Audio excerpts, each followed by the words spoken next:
कर जो खुद एक टिकट ब्लैक करता हो, उस पर रातों रात करोड़ों रुपए की संपत्ति इकट्ठी हो जाती है, वो एक बेपेंदी का लोटा एक राम भक्त पर सवाल उठाता है। शर्म आनी चाहिए अरविंद केजरीवाल साहब आप पर और आपके नेताओं पर। अरे या तो चलो तुम बहुत अच्छे हो, दूध के धुले हुए हो। अरे भैया टिकट ब्लैक करता था जो बंदा बिहार में, आज करोड़ों रुपए की संपत्ति का मालिक बना बैठा है, वो उन राम भक्त पर सवाल उठाता है जिसके पास ना आगे है ना पीछे है कोई, हर किसी को अपनी तरह समझता है। एक कहावत है कि जाकी रही भावना जैसी, प्रभु मूरत देखी तिन तैसी। तो जो जैसा होता है वो सामने वाले को भी वैसा ही समझता है। मित्रों जो वीडियो मेरे देख रहे हैं ये, मैं उनसे कहना चाहूंगा कि दिल्ली के माननीय मुख्यमंत्री जी को समझने की कोशिश कीजिए। ये वो कालनेमी राक्षस के समान हैं जो मुंह पर राम और बगल में छुरी रखते हैं। अभी झूठ बोलने में तो एक नंबर है,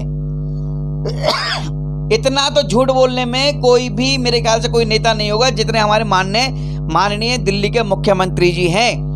और इसी कारण हमारे दिल्ली के माननीय मुख्यमंत्री जी इस समय झूठी राजनीति के, आरोप प्रत्यारोप की राजनीति के चैंपियन बन चुके हैं।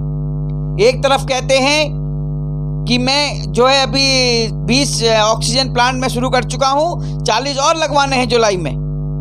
अरे झूठ कम बोलिए केजरीवाल साहब, जनता सब जानती है ये जो 20 लगे हैं इसमें से एक भी केजरीवाल सरकार का नहीं है, एक भी दिल्ली सरकार का जो है आम आदमी पार्टी सरकार द्वारा नहीं लगाया गया है। मैं बताता हूं आपको, टोटल 27 ऑक्सीजन प्लांट लगाए गए हैं, जिसमें 17 ऑक्सीजन प्लांट जो है HCL के द्वारा लगाए गए हैं और 8 जो है PM केयर फंड के द्वारा लगाए गए हैं। जो PM केयर फंड से पैसा मिला था केजरीवाल साहब को, उसके द्वारा 8 ऑक्सीजन प्लांट लगाए गए हैं और 2 ऑक्सीजन प्लांट जो है DRDO के द्वारा लगाए गए हैं। टोटल हुए 27। इसमें से एक भी प्लांट में केजरीवाल सरकार का, आम आदमी पार्टी का, दिल्ली सरकार का कोई भी सहयोग नहीं है। मित्रों ये ध्यान रख लीजिए। और तो और प्रधानमंत्री जन अन्न योजना जो है, जिसमें जो है हमारे देश के गरीबों को, 80 करोड़ गरीबों को अन्न फ्री दिया जाएगा, इसका मतलब आप भ्रष्टाचारी थे पहले से। आप इसीलिए राजनीति में आना चाहते थे कि यहाँ पर भ्रष्टाचार करने को मिलेगा, मैं लूट कर खाऊंगा। और घुन की तरह दिल्ली को घुनना बंद कीजिए, बहुत घुन चुके हो। अब काम कीजिए। दिल्ली की जनता ने आपके लिए काम के लिए बिठाया है दिल्ली में, ना कि आपके विज्ञापन देने के लिए। विज्ञापनों में करोड़ों रुपए बर्बाद कर दिया आपने। आपके बाप का पैसा था क्या वो? आपके पिताजी ने दिया था दान में क्या वो दिल्ली की जनता का पैसा था अरविंद केजरीवाल साहब, जो आपने विज्ञापन में लगा दिया। आज जल से त्राही त्राही मची हुई है दिल्ली में, पानी के टैंकर नहीं मिल रहे हैं क्योंकि वो माफिया जो हैं, पानी के जो माफिया हैं इस समय, वो भी आपके नेता हैं, आपके कार्यकर्ता हैं। सबकी पूरा दिहाड़ी बंदी हुई है सभी लोगों से, पानी नहीं मिल रहा है लोगों को, लेकिन आपके घर में 90 करोड़ लगाकर जल का काम चल रहा है। वो जो 90 करोड़ रुपए लगवा रहे हो घर में, जो लगवा रहे हो ना, वो भी दिल्ली की जनता का पैसा। केजरीवाल साहब ही समझ लीजिए, आपका पैसा नहीं है, आपके पिताजी ने पैसा नहीं दिया दान में, वो दिल्ली की जनता का पैसा है।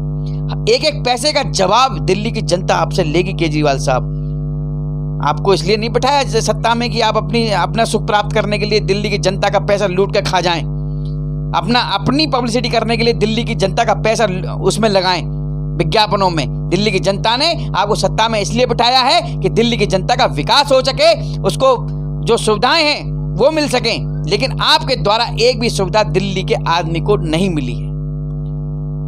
आपने केवल घुन की तरह, जो घुन होता है जब गेहूं में लग जाता है, घुन देता है, उसी तरह से दिल्ली को आपने घुना है। एक भी नया अस्पताल आप बता दीजिए आपने खुलवाया हो, एक नया अस्पताल, एक नया कॉलेज, एक नया स्कूल कोई दिल्ली में बनवाया हो, आप बता दीजिए, मुझे मान जाऊंगा। लेकिन आपने कुछ नहीं किया, केवल और केवल अपनी पब्लिसिटी की, अपने विज्ञापन किया, अपना विज्ञापन किया, अपनी पार्टी का विज्ञापन किया। दिल्ली की जनता त्राही त्राही करती रही, आप मस्त रहे। मस्तराम मस्ती में आग लगे बस्ती में। केजरीवाल साहब आप वो मस्तराम हैं जिसे कोई मतलब नहीं है, केवल अपनी राजनीति से मतलब है। दिल्ली की जनता जाए भाड़ में, अपना काम बनता और भाड़ में जाए जनता। लेकिन केजरीवाल साहब ये आप समझ लीजिए, सुन लीजिए मेरी बात, मैं कह रहा हूं आपसे। अवधेश उपाध्याय नाम है मेरा। मैं मेहरौली जिला बीजेपी प्रवक्ता हूं और एक आम नागरिक हूं। मैं आपकी कमियां आपको गिना रहा हूं। अरे नेता हैं आप, एक जिम्मेदार व्यक्ति हैं आप एक राज्य के। आपको ये चीज शोभा नहीं देती? झूठे आरोप प्रत्यारोप करते रहते हो दिन भर सुबह शाम तक, विज्ञापनों में पैसा खर्च करते हो।